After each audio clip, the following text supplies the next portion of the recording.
Now, I'm CERUJA, a winemaker and sommelier.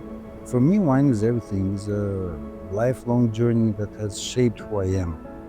Over the past 20 years, it has taken me on remarkable adventures, both scientific and personal. Studying wine, understanding its nature, and discovering its deep connection with humans across centuries. Wine has been present in my most beautiful moments and a guide in quieter, more challenging days when I needed inspiration to drink bigger. I often joke that I'm aging like wine itself, and I love the comparison, honestly. It reminds me that this ancient, almost sacred beverage isn't just something I make. It's something that continually teaches me about time, patience, and the beauty of growth. Uka Winery established in 2005, and I am the first generation of winemakers in our family. And after I discovered a little bit the great potential of Albanian native grapes, autochthon grapes, to produce high quality wine, I believed that I had to produce wines only from native grapes of Albania and not from international grapes.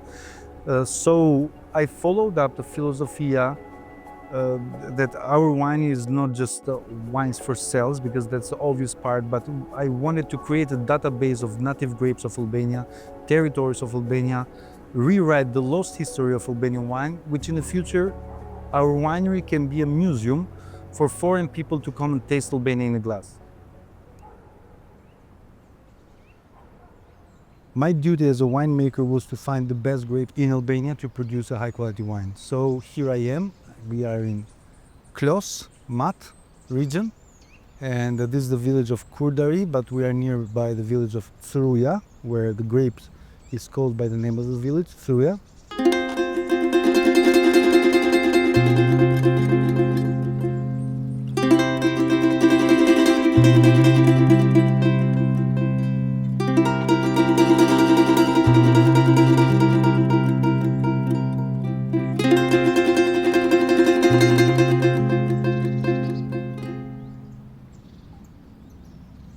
The grapes of CERUJA are located in 15 villages in Albania, and it was interesting in 2007. After 2 years of me producing wine, my father told me that I remember a grape, very rare, that was growing on trees in an area where he used to work as a chef agronomist. And his collaborator was Luftim Qeliku, the main man of Qeliku family. And in some families, I've heard some nice stories that connect the human with the CERUJA vine in this case. And I asked them, how old is the vine, this vine that they were harvesting? And they said 98 years old. And I said, how can you be so precise, 98 years old? Why don't you say like 100 years, you know?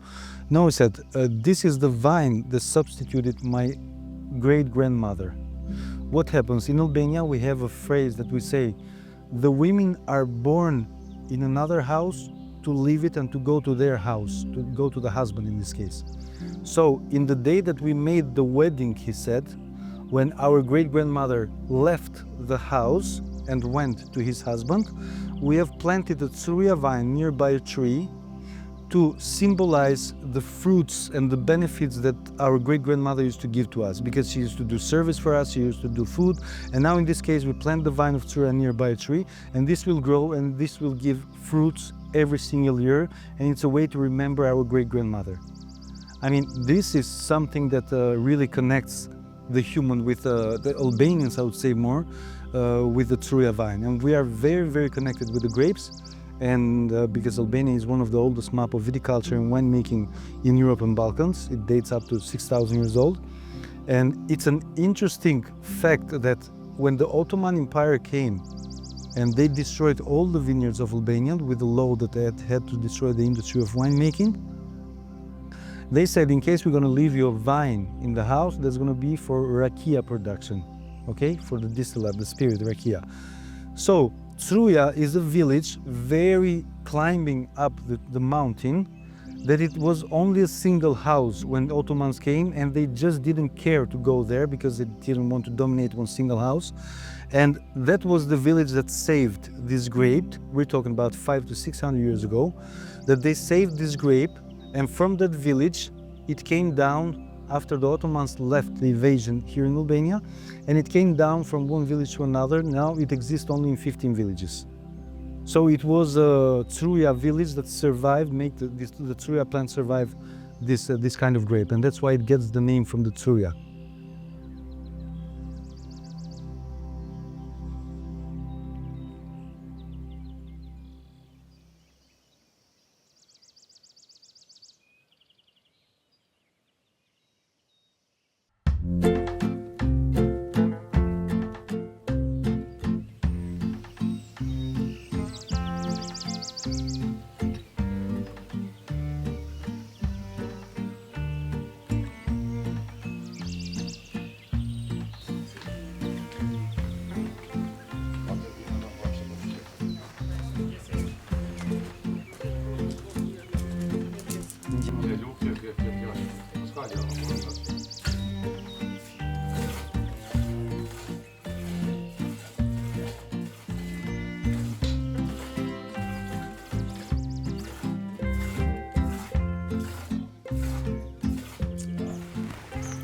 Every morning when the sun rises in Kurdari, everybody has to do his job, like the housewife to do the milk, the man is feeding the chickens, because you have to feed all the surroundings, because what they eat here is all about the surroundings that they have.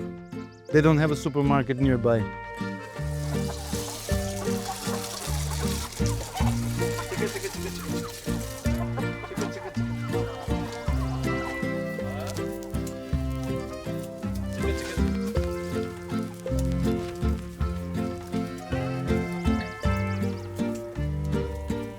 Every time I come here to harvest the grapes, obviously I have to sleep at their home, and hospitality is the biggest weapon that they have, so they just can't wait for the guests to come their home and show their best performance, and they make it for me to feel home.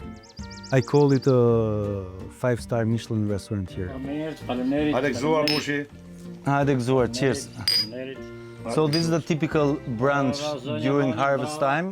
The brunch is just some rakia and some dried wild apples.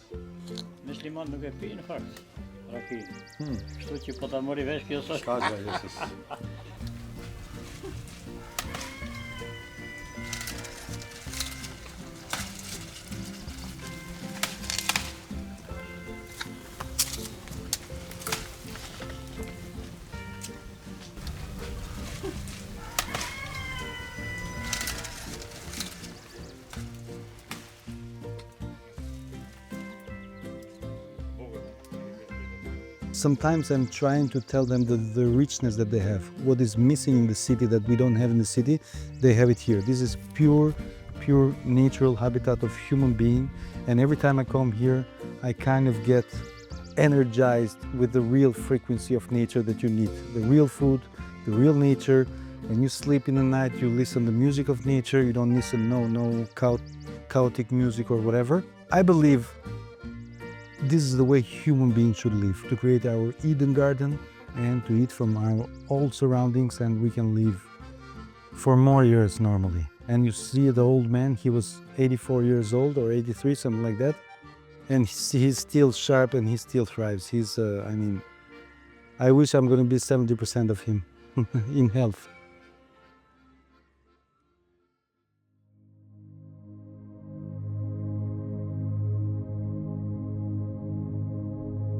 Është një nga kujtimet më të bukura të jetës time profesionale.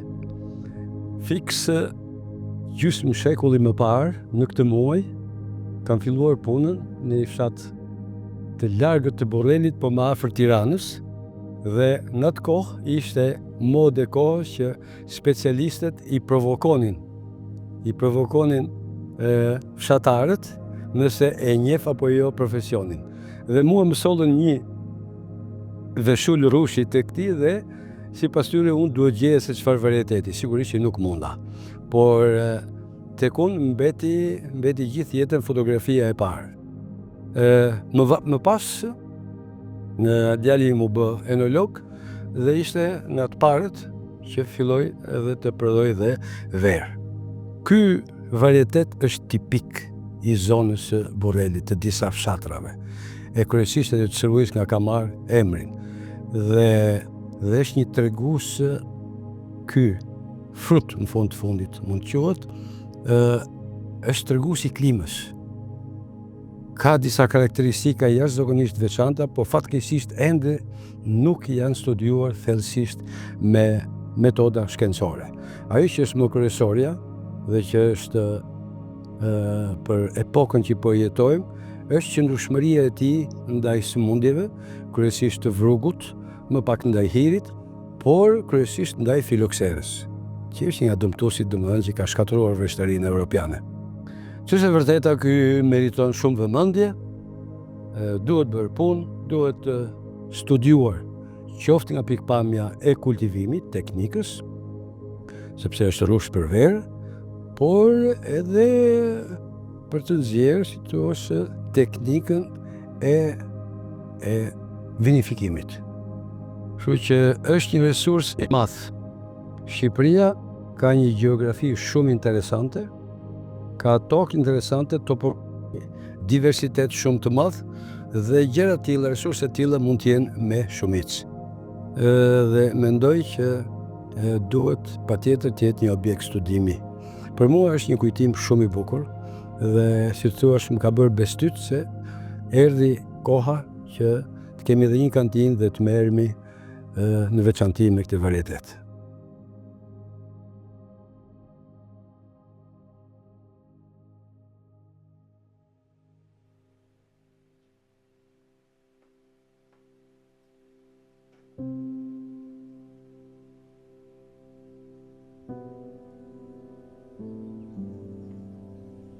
So here we have a model. I would like to call this the mother plant.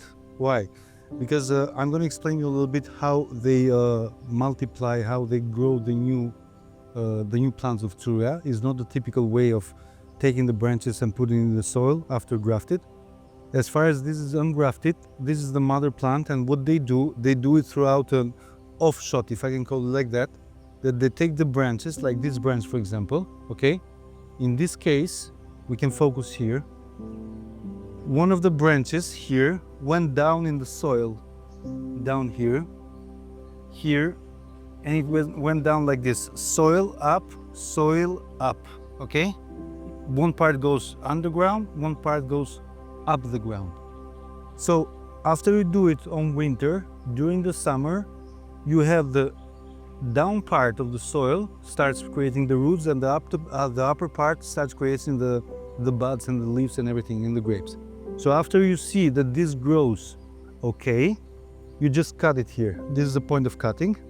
And what you have two new CERUJA plants. 1, 2, and if we go further there, from that mother plant, we have this one as well. We have this one as well. And we go to the whole fence here, that all these baby plants, if I can call them baby, they are approximately 5 years old, came from that big mother plant there. And everything is done throughout probation, I think it's called, that you put it on soil and put it down. So you have these new plants of CERUJA. This is the only way that they grow the new plants. So this is a little bit the miracle of CERUJA, that still is done like the old way of replanting new plants. And that's something that we really love from CERUJA. This is one of the oldest vines of this area here. And as you see, it's climbed on a marble tree, where the marble tree has already died from the dryness, from the age as well. And the vine is still thriving. There are a lot of grapes there that we're going to harvest today. It's going to be very challenging. And I would say even a little bit dangerous, honestly. And this is a cultural monument, I would call it. I really love this. I feel emotional when I see this vine, honestly, because this is something you don't see in no place in the world. This is something that is unique to the world. So here we're climbing the tree to harvest the grapes.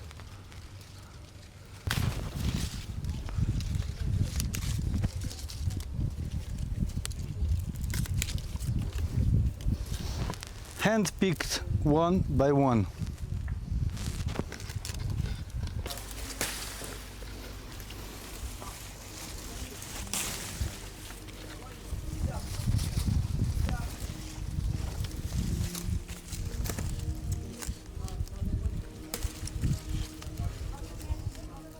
So today we're going to be harvesting not more than 600 kilos of grapes. That comes from 2 different trees. Old vines that climb on trees, and just a little bit from the neighbor, that was 200 kilos from the neighbor, and approximately 400 kilos from the old vines of the trees. So let's say that the medium is like 150 kilo or 200 kilos probably per one plant with this quality. And the rest is history.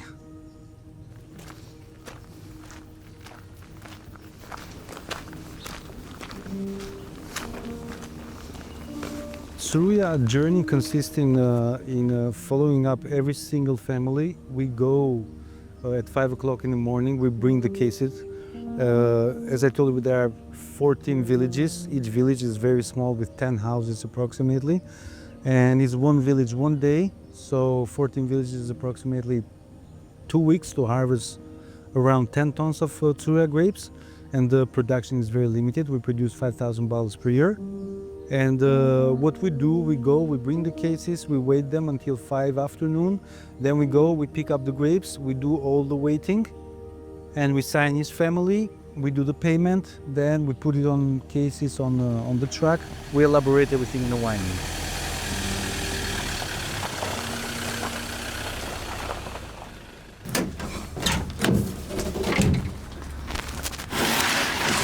So here we have some grapes that Ilir got it from our neighbor here. As you see, the quantity is very small. These are 200 kilos that we got from another family. 200 kilos we're going to get from Ilir. And look at the quality. This is amazing quality. For sparkling wine, I believe it's going to be amazing stuff.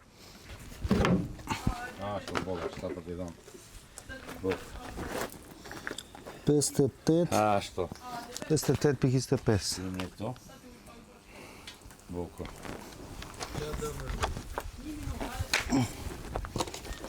Okej. Jakie na to?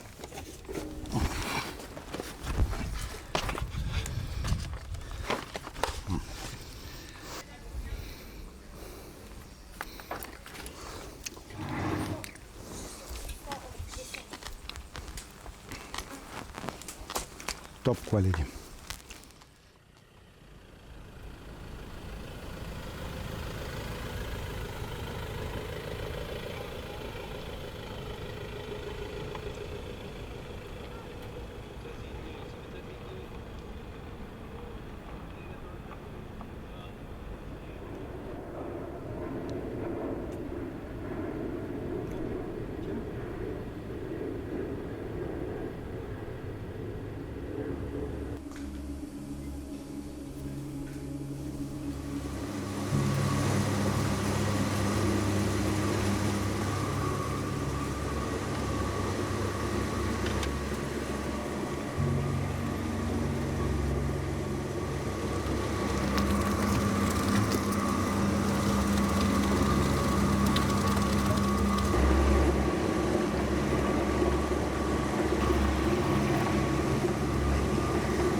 Here we are in the winery, and we just did the first process of CERUJA grapes. That is called the de-steaming and crushing, where the steams go in one part and all the berries with the juice go with the other part. There we made a selection of all the best grapes. We put down the bad grapes. So here we have the container with the juice. Then we're going to pass it to the press. Then from the press we're going to put it to a container where it will start the fermentation.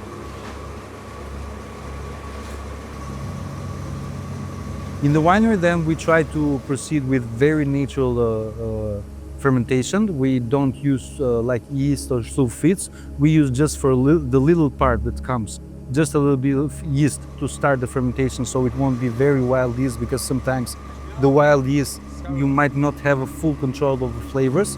And what we aim, like winery, we really want to have the flavor of the variety itself, not the flavor of the bacteria or something that might happen in natural fermentation. But then after that, all the grapes that come, we just put it on the tank, so the fermentations follows up very naturally. So only for the 200 liters of wine, we use just a little bit of sulfite and just a little bit of yeast. Then the rest, we don't use any additive. So the wine goes to be like 5,000 liter tank.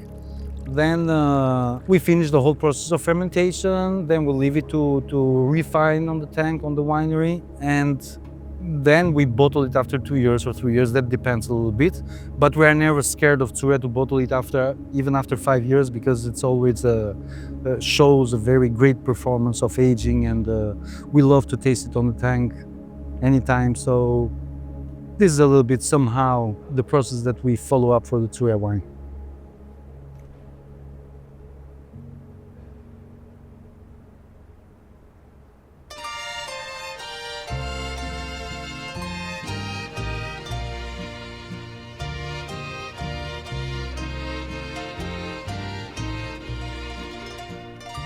Albanians eat like Balkans. The way we eat is by sharing in general, it's not a la carte. So we have full table of starters, then comes the meat. We call it meze and rakia.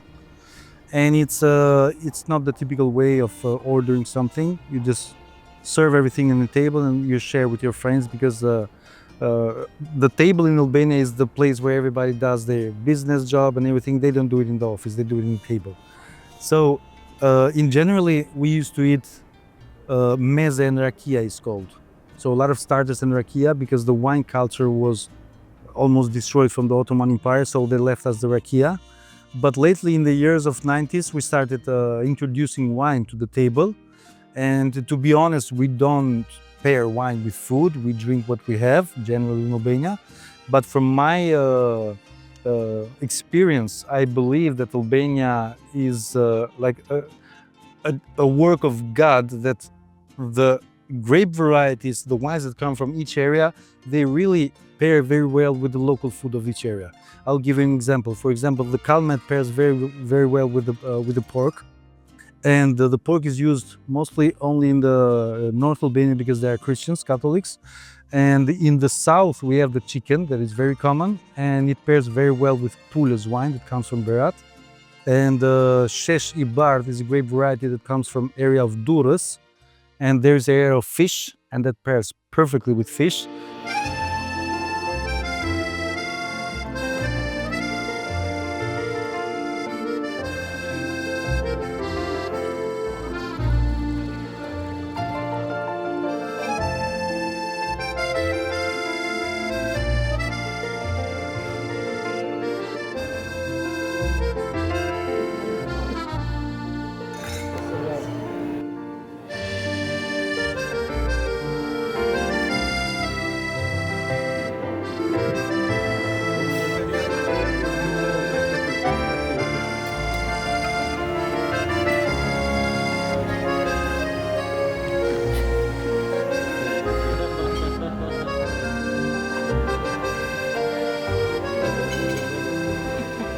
So somehow is an architecture of God that gave us this balance of pairing wine and Albanian culinary. So in case we make a deep study, I believe Albania can be a very interesting place to pair traditional food with autochthon grape varieties, autochthon wines exactly.